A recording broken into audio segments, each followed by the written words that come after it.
Update. Fiancé 35 male compared my 28 female antidepressants to cocaine and wants me off them.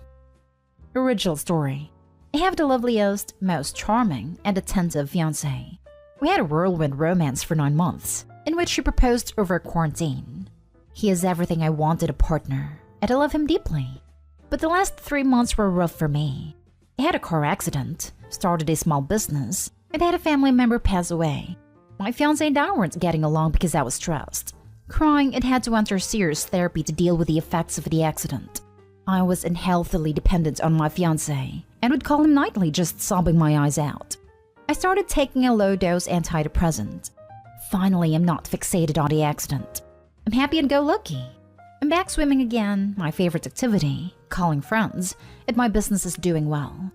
I admit to have less time for my fiancé. I'm much less needy. Sometimes I can't get to my phone in time and miss his calls, when before I couldn't leave my room and needed to be connected 24/7. My fiancé sat me down and expressed his concerns. He told me he loves me but has noticed a change in personality. He said he spoke with a few doctors and antidepressants can even be compared to coke, and that I could be doing lasting damage to myself. He said, I can support you through all the pain and the messiness. I love you and I want you in my life forever. He said I should call my doctor and request to come off. I kind of balked, and he didn't take it well. He requested that I at least respond to his messages in a reasonable time, that he knows me well. That this new personality isn't a real me, and I'm moving too much. I'm kind of concerned with other behavior from my fiancé. He wants me to wear baggier clothes to the gym, and wants to be involved in every decision I make. When it comes to meeting new clients, he wants to know who they are. Otherwise, he says it seems shady. I have a possible contract that would take me out of town, but he expressed concern, telling me I need to stay close to family. I love him, but every conversation turns into him telling me that I have to work harder so he can trust me. Besides counseling, what else can I do? Now for the top advice before reading the update. Do not come off medication. Do not give him access to your medication because he will tamper with it. I'm not joking. He is lying about speaking to a few psychiatrists and antidepressants being like coke. He wants you off them so that you are dependent on him again. This man wants to control you. That's what he's interested in. Why wouldn't he be happy that you're doing so well? Your whirlwind romance started with love bombing, but now he's panicking because you're happy and less dependent on him. Keep an eye on your medication at all times. He does not love you. He wants to control over you. I was a sobbing mess off of my medication. It wasn't stable. He's been testing me lately, and I'm not as reactive. I just don't understand why someone would want that. It doesn't make for a healthy relationship. It doesn't make for a healthy relationship. He doesn't want a healthy relationship. He started with love bombing and now it's on to control. This is also textbook mistreatment early warning signs. You might as well be writing a horror movie script. Red flags of coercive control here. He likes you dependent on him. I'm positive he did not find a few doctors who said antidepressants are like coke and can lead to brain damage. The statement would be laughable if he wasn't so obviously trying to control you. Lovely, charming, and attentive is how these types usually start out. It's called love bombing. Start being strong and independent, refusing to play his games, and see how long that lasts. Though proceed carefully because I've seen this turn ugly. There's actually a name for that tactic that some partners like this use to control the other partner's mental health, including their mental health medication. It's called mental health coercion. The National DV Hotline did a national survey on it a couple years ago, and many callers reported various forms of it. Partners hiding their medications, demanding they not use medication, impeding their access to therapy, gaslighting them, telling them they deserve to be mistreated because they had depression or anxiety, etc. Substance use coercion is similar. It is also a type of domestic mistreatment. Are you serious? I'm at a loss for words. My fiancé isn't at that point that he's hiding medication, but he told me he is extremely concerned and would advise me even if he was just my friend. He believes I need to face my problems and that he can help me work through them, as if he could be my coach. It's a very weird situation where he likes me being his little project. But the truth is, I'm doing a lot better. I have healed and grown. I guess it is a way to be controlling. Now for the first update. Many of you commented, advising me that this was an emotionally abusive relationship. I admit I am naive. I didn't want to believe that was the truth. I spent some time with my fiancé on the weekend, and he continued with his pep talk about the antidepressants. He said I should taper them off to 5 milligrams and gave me a timeline for doing it. I had only been agreeing with him so we didn't have to argue, but secretly I continued with them on my own. After this weekend, we had a wonderful time. He tells me he has hope for our future, that he supports me going through the pain, etc., etc. On Monday, we were talking and I brought up a pretty big issue in our relationship. I won't go into specifics. He's at fault though. That isn't solved. My fiancé went ballistic. For the first time, he screamed at the top of his lungs with his face distorted and spit flying everywhere. He told me I didn't have a brain big enough to change, and that all I do is sit there and smile with my freaking medication, and that I'm a pitiful, almost 30-year-old woman who is pathetic, and if I want to see real trauma, he could show me. He said, "You're an evil person who is deliberately hurting the only person who loves you, and how dare you bring up these issues when you know I'm stressed." Because I was stoic, he became even more enraged, until I had to pretend to cry. Yes, I had to pretend to cry because that's the only way he would calm down. I do feel guilty because he's stressed. He said, "If you believe I've overreacted, delete me. But if you want to listen with your heart and put everything on the line and be a ride or die team, I'll come to your place tomorrow." Suddenly he told me something has come up, let's talk in a week, and he has completely disappeared / gone offline. Because he was screaming at me in front of family members, I think he may be committed to a psych ward? I don't know. I finally found the courage to just block him completely. It hurts like hell, but it's the only way. Now for more comments before the final update months later. Holy cow. You need to keep him blocked and do not get back into this relationship. It's only a matter of time before this becomes physical. I doubt that alone would get him committed to a psych ward. It's more likely he's on a bender or something. Him threatening Opie with showing her real trauma means that time was sooner rather than later. Opie, just know that the only person in your life that has a say in your medication is your doctor / medical professional. Your, hopefully, ex-fiancé is not a trained professional and therefore had no say in the matter. I do feel guilty because he's stressed. Don't feel guilty about anything in what you did or wrote. Plus, the controlling nature attitude towards your medication tells me you made a correct choice in blocking him. I'm terrified for Opie. If this situation escalates any further, she is going to end up hospitalized or worse. Please stay safe and keep this psychopath out of your life, Opie. I am beyond brainwashed. He calls me every day for 40 minutes to 1 hour to tell me everything what's wrong with me and needs to be changed. Over time, I've started to believe it. I've lost myself.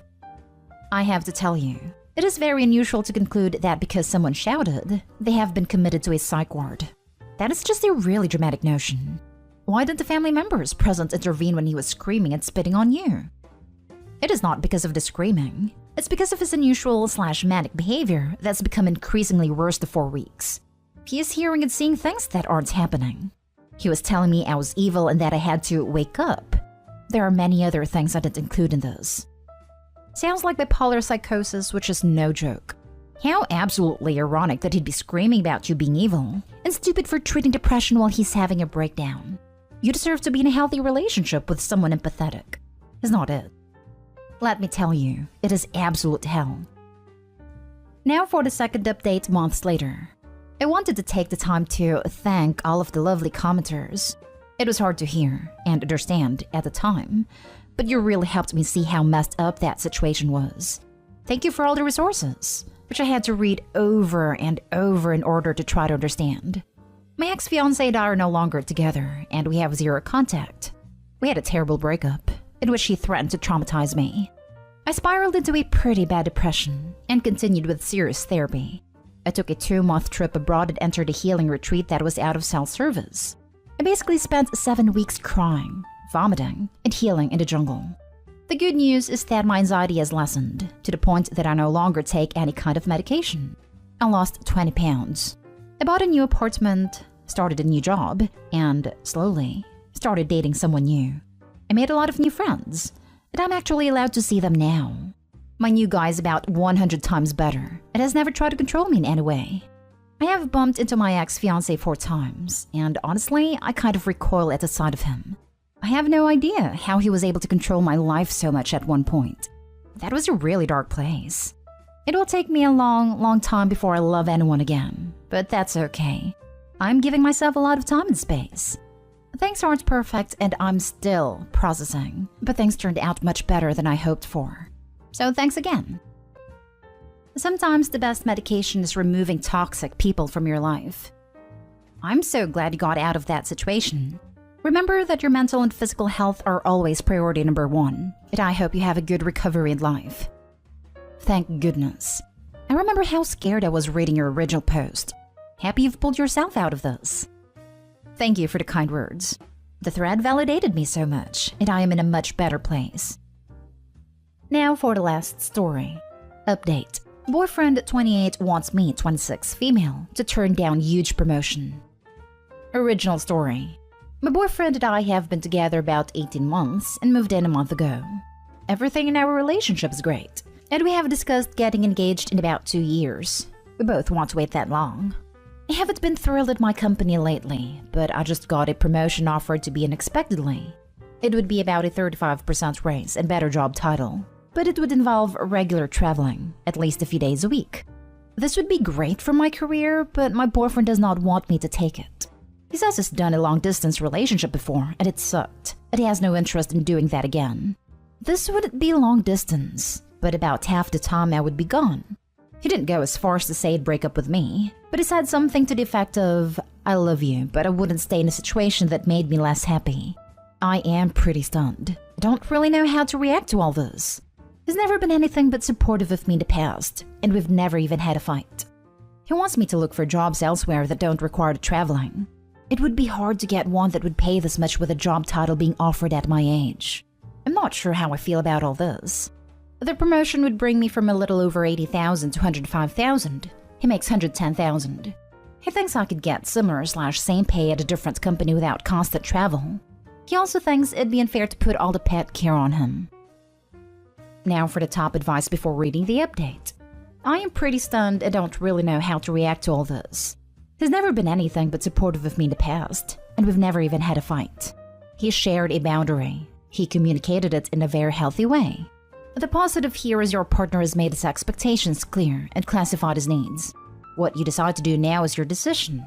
The appropriate response is to respect his boundary by not pleading or guilt-tripping him into being okay with you taking the promotion. I'm glad to see all the top comments are just dump his butt.